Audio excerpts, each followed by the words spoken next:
Recently, I made a video about an alleged UFO colliding with a tree at Stirling, South Australia.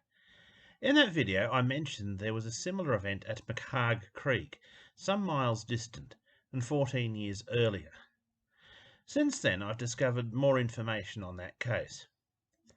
25 large branches on a 60-foot pine tree, growing in a lonely churchyard, were discovered to have been wrenched off about 35 feet above the ground in June 1966. The Methodist church is situated in a valley about a half a mile from the nearest farmhouse. Today it is private property.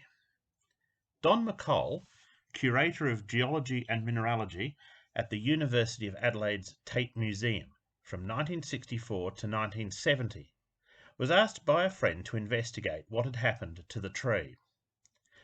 McColl's area of expertise was meteorites, and he considered the theory that a meteorite had struck the branches was possible, and searched the area near the tree, but was unable to find anything. He has personally discovered 30 stony meteorites, about 500 iron meteorites, and something like 5,000 tektites in his fieldwork. Most of these extraterrestrial artifacts now reside in Australian museums. If a meteorite was the culprit, McColl would have been just the person to locate it.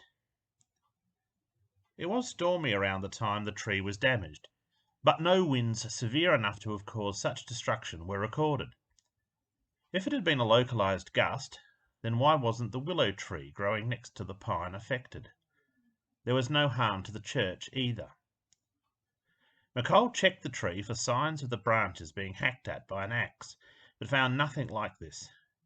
There were no burn marks from ropes, nor were there signs of pine needles being worn off. The branches were too sturdy to have been torn down by hand. McColl went away puzzled, yet still driven to solve the mystery. He returned in October 1968 to investigate the site again, but remained as baffled as ever by the strange occurrence.